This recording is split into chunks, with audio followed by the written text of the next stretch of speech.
Ah, de chez Desjardins, François Tétu, bonjour. Bonjour, François. Bon, alors, on regarde un peu la toile de fond du marché. Jusqu'à maintenant, c'est quand même pas... On s'en tire pas mal. Oui. On a eu des petites peurs au printemps. Oui. Hein, c'était comme l'hiver, il faisait bien froid. La chaleur revenait, il fait bien froid, l'hiver revient. Tempête.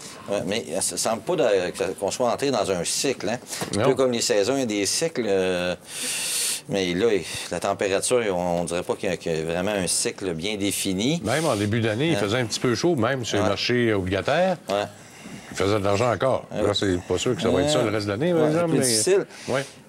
Si on regarde, en fait, depuis cette année à date, les rendements, quand même, on parle de rendements qui sont en deçà de... On est un peu moins gâtés, là. En général, là, d'environ 5 et moins. Il y en a qui sont à 5, 7, mais on parle de 2, 3, 4 sauf, naturellement, en Allemagne. Bon, c'est que la Chine, ça a été... comme un bâton de hockey, là. Ouais.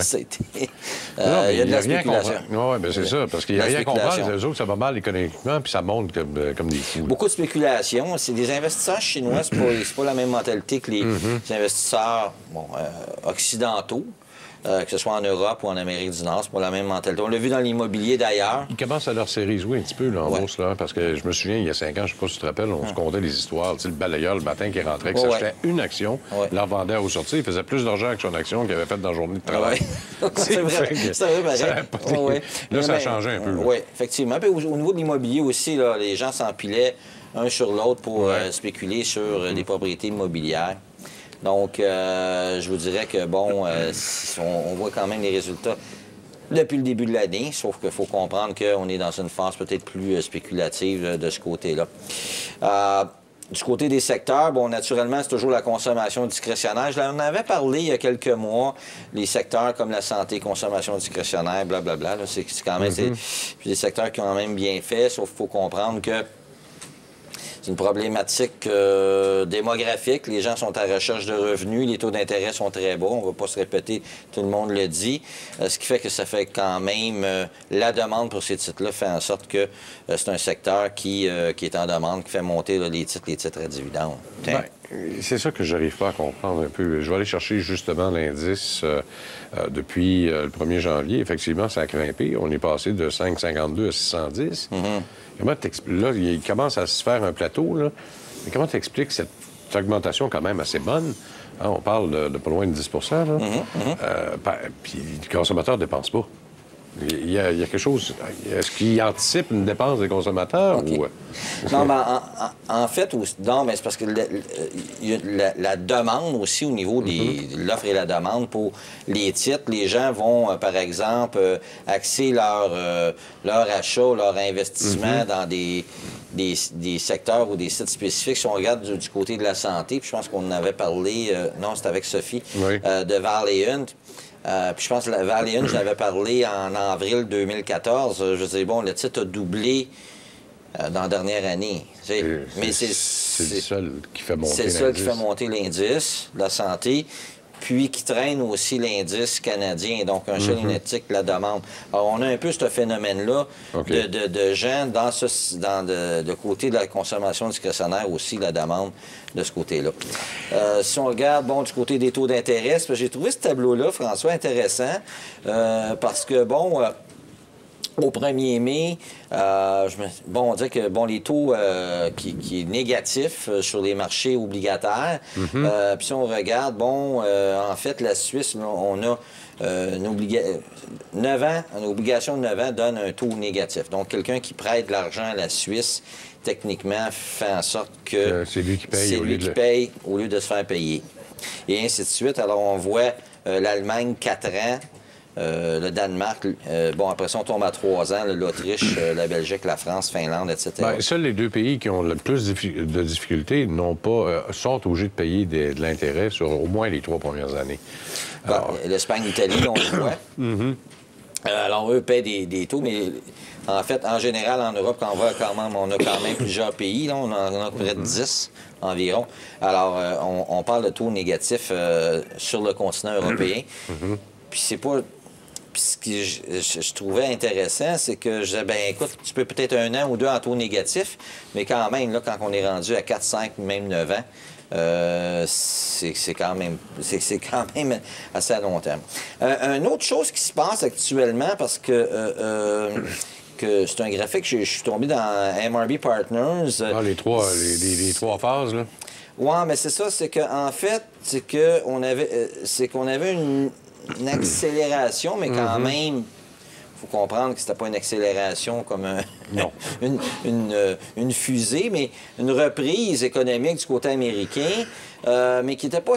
Il y avait les Américains et il y avait le reste du monde. Donc, là, on n'avait pas une synchronisation de l'économie avec les autres pays. Mais on voit actuellement que du côté européen, britannique, Japon. Alors là, on voit vraiment qu'il y a une reprise de ce côté-là au niveau d'une phase qui s'accélère en termes économiques. Par contre, ceux qui sont liés plus aux ressources, comme le Canada, l'Australie, bon, l'Afrique du Sud n'est pas sur le graphique, mais la Chine, on est dans une situation contraire, beaucoup plus difficile. Donc, on commence à avoir un synchronisme là, d'un redressement économique, mais lent. On l'a vu, je pense, c'était dans le Globe ce matin ou hier. Ce matin, oui, hier. Qu'on mentionnait là, que c'est une reprise quand même qui était pas anémique, là, mais pas loin. Pas loin. Quand tu es dans le négatif le premier trimestre, puis c'est supposé être positif. C'est ça. C'est pas bon. C'est ça. Donc, alors j'ai ressorti un graphique de Bank Credit Analyst sur ce qu'on prévoit pour les visions des 10 prochaines années. Donc, on voit vraiment qu'au niveau de la croissance moyenne aux États-Unis pour les 10 prochaines années, là, on prévoit un MEC 2,1 versus on a eu quand même un 30 ans là, de 3,1. Donc, c'est beaucoup en termes de croissance économique. C'est une bonne différence. Donc, non, pas de récession, mais pas facile. Pas facile. Pas facile. Le consommateur aussi. Le C est important dans l'équation du PIB. Ouais. Fait que le C, il faut qu'il soit présent. Puis il n'est pas là. Il n'est pas là. C'est 70 de l'équation. C'est ça. Malgré tout. Fait que quand il n'est pas là, il n'est pas là. Fait que, parce qu'avant, il faut comprendre qu'avant la crise financière, puis moi, je me rappelle, j'avais un client, son fils, il était en Californie, puis il appelait son père avoir un conseil, puis là, lui, il était dans la région de San Francisco, fait que là, il voulait refinancer sa propriété, mais pour s'acheter une Mercedes, tu sais. Alors, entre nous, on sait que c'est pas une bonne stratégie, mais le jeune, lui, il a 30 ans ou 25 ans, fait qu'il demande ça à son père. Père, je voudrais financer ma propriété, puis je voudrais m'acheter une Mercedes. Ouais, je ne pas y penser 2 fois, tu sais. Ouais. Fait que on finançait des biens de consommation à même sa maison. On s'en servait un petit peu comme un guichet automatique. Ce qui n'est pas le cas aujourd'hui parce qu'il y a un désendettement du côté du consommateur américain. Plus prudent aussi. Même que, surprenamment, il y a un taux d'épargne. Les Américains épargnent. Ouais. C'est peut-être pour ça qu'ils ne dépensent plus non plus. Bon, quand on regarde les taux véritables des Fed Funds, là, moi là, il y a eu comme une espèce de remontée, en tout cas cette année, mais timide. Tu sais, c'est comme si le marché disait oui, Janet, on te croit, là, tu vas monter tes taux, mais en même temps, c'est bon. C'est bizarre de marché, là. Bien, en fait, puis ça, on en a parlé et reparlé, et même d'autres invités sûrement ici, là, parce que, bon, François, des fois, j'écoute l'émission, c'est certain. J'espère. mais alors, je ne vais pas répéter ce que les autres mentionnent aussi, sauf que depuis 3 ans, on dit toujours, bien, les taux vont monter, les taux vont monter. Oui, OK. Puis là, hier, justement, j'étais dans une présentation, puis là, il faisait un sondage électronique. Puis, tu avais 8 personnes sur 10, on était peut-être 80 là, dans la salle, 8 personnes sur 10, les taux devraient monter en septembre. Mais tu sais, l'an passé, j'ai entendu la même chose. Oui, là, sauf que la Fed s'est donné une cible de 0,65 d'ici le mois de décembre. Donc, à un moment donné, si tu veux faire 0,65 quand tu es relativement à zéro, à un moment donné, il va falloir que tu en fasses des hausses de taux. Oui, mais ça, à moins qu'elle change d'idée. Oui, mais tu sais, les gens craignent la hausse de taux, sauf que c'est une normalisation des taux, parce qu'on est normalement bas, ce qui va possiblement peut-être amener un petit tilt là, sur les marchés boursiers. 10, 15, 20 je ne sais pas. Sauf que, bon, en quelque part, la place va être... Il va falloir acheter à ce moment-là dans le marché boursier. Oui, parce que est-ce que c'est justifié, 10, 15, 20 pour une hausse de 0,50 là? Moi, après moi, non. Parce que... C'est difficile parce que quand les choses se mettent à... Quand tu as des taux négatifs, là, en termes réels, là, c'est pas bon. Ça. En tout cas, c'est pas bon pour l'économie. Non.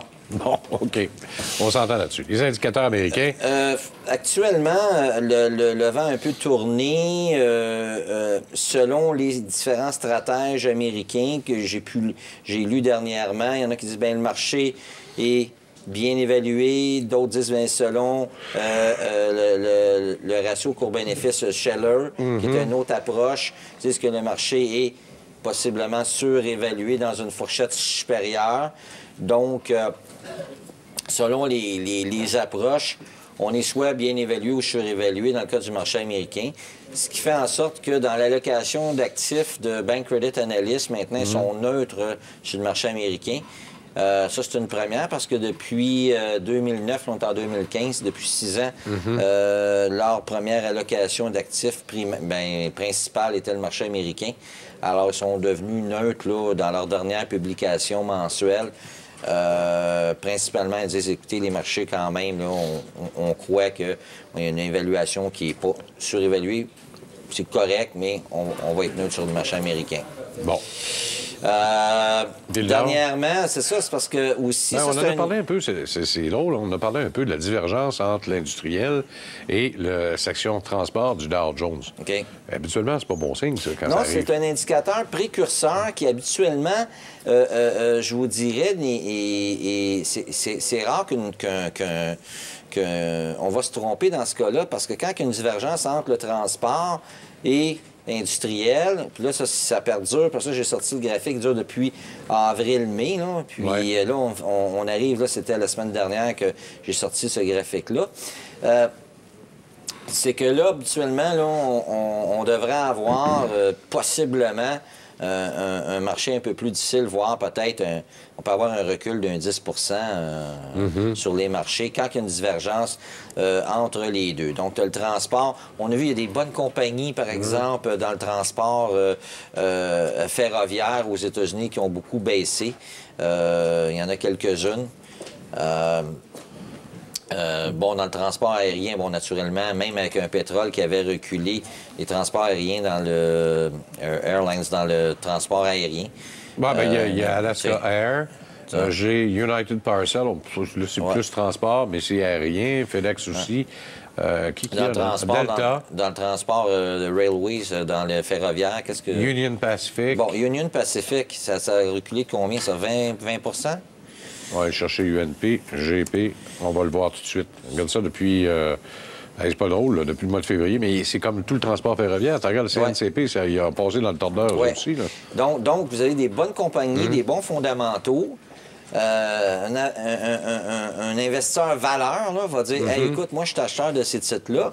Sauf qu'en quelque part, c'est que, la tendance est baissière.